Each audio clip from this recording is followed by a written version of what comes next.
Respect lang sa dating Vice President, ganyan talaga si Sara. Hindi niya kailangan tulong ng dating ex-Vice President. Alam niyo, totoo yun eh. Tatay niya nga, hindi niya hinihinga ng tulong. Di ba? Sinabi niya, hindi nga ako humingi ng tulong sa tatay ko, dating presidente. Magaling na tao. Simula 2016 nang matalo si Bongbong ng Vice Presidente ay pinag-aralan nila kung paano makakabalik at laruin ang gobyerno at sirain ng Duterte na yumaman at makapangyarihan. Actually, dinikit, ayun yung naaral nila, idikit natin yung pangalan ni Bongbong dito sa mga Duterte. Inuunang pogo para mapalis ang operator, sila ang papalit, Sir Bads. Mahal yung tulad rin yan sa nangyari kay Digamo na napalis si Tebes. Hindi ko po alam yung kay Digamo na napalis si Tebes. Aid of election. Diversion tactics nila, tambahudas yung investigasyon sa pogo na yan. Kasi wala naman na silang magagawa dyan eh. Paulit-ulit lang po. Napatunayan nyo na na-incheck si Alice Go.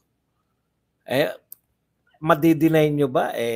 Mismo si La Sherwin ang nagsabi na dito nag-aral yan eh. 'Di ba? Ang depensa lang, hindi siya sa lumaki sa farm kundi sa Valenzuela. 'Di ba? Yun yung Sir Badge yung ginagawa nilang hearing sa Kamara at Senado. Sa tingin nyo magkano nagagastos nila bawat hearing? Mahirap i-quantify. Kaya lang, hindi po ako after doon sa magkano eh. After po ako sa oras. Ako po, sa totoo lang, dati, mapagkwenta ko yung pera. Ngayon ko na-realize nung ako nagbablog na, mas mahalaga po, kasi dati nung ako ay paswelduhan, di ba? Susweldo ka. Putya, yung 8 oras mo, wala yan eh. Sweldo, pare-pareho eh. Ngayon po, na-realize ko po nung nakalabas po ako ron sa konsepto ng sweldo-sweldo. Dito po kasi sa pagbablog, magaling ka, mas mahusay ka, mas masipag ka, mas malaki kikitain mo. Ganun po. No? Doon sa pag ikaw pasok ka doon sa 8 oras, masipag ka, tamad yung kasama mo, matalino ka, bugok yun. Kung pareho kayo ng posisyon, pareho kayo ng sweldo. Dito po sa pagbablog, hindi po. Kaya sa akin, mas importante yung inaaksayan nilang panahon. Mas importante sa akin yun eh. Yung panahon dapat na ang inaatupag nila paano lulutasin yung problema ng Pilipinas. Hindi po yung simple magkano lang. Tama po yun, nag-aaksaya tayo ng pera. Pero ang pinaka-importante po nila, inaaksaya nila yung panahon nila sa walang kawawaang bagay. Hindi problema ng Pilipinas si BP, kundi sila ang namoblema kay BP. Correct. Kaya, in essence, sila po ang hindi tumutupad sa kanilang tungkulin. Piniprevent pa nila. Sa pagbabawas nila ng budget, piniprevent pa nila yung trabaho ng Vice President. Sir Bats, good evening. Watching from Baguio. Nagkita si Lenny at BP Sara. Siyempre, alam siguro andun si Lenny. Nakipagkita, anong masama doon? Inimbitahan po siya. Yung nag-imbita po sa kanya doon sa Naga, kaibigan niya. Siya po yung nag-imbita sa kanya para makipagkita kay parang arrange.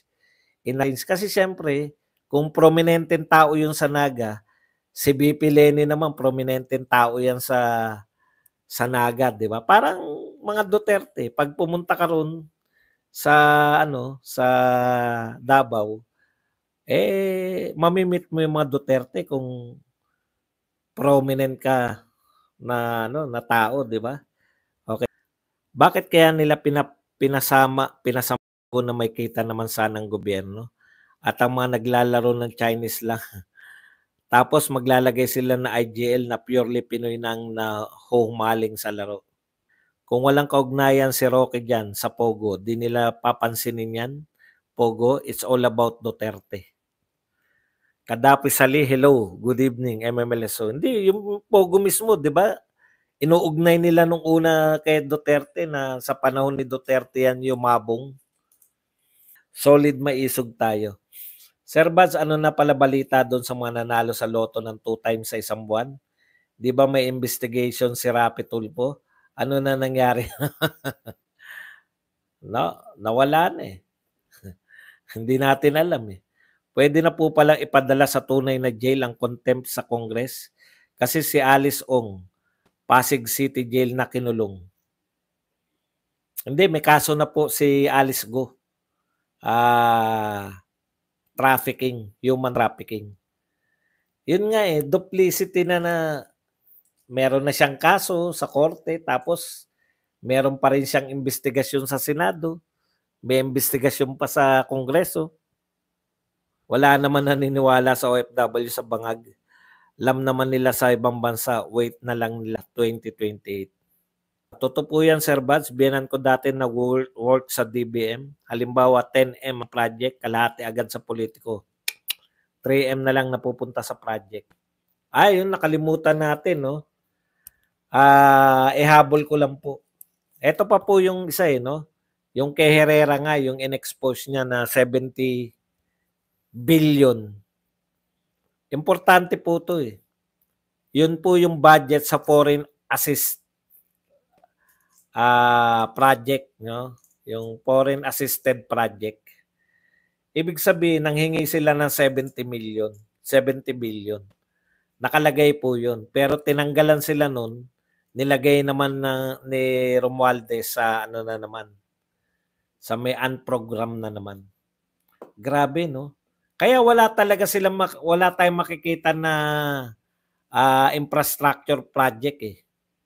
Kasi yun nga po yun, wala kang pondo para sa right of way. Hindi naman po kasama yung budget ng kahit ba foreign funded yan eh.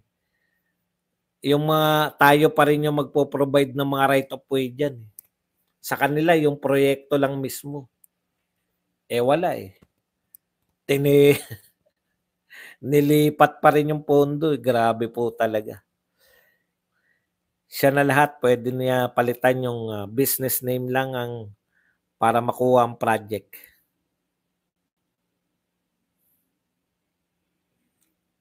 Kaya talagang yung flood control na yan, di mo makikita talaga rin yan.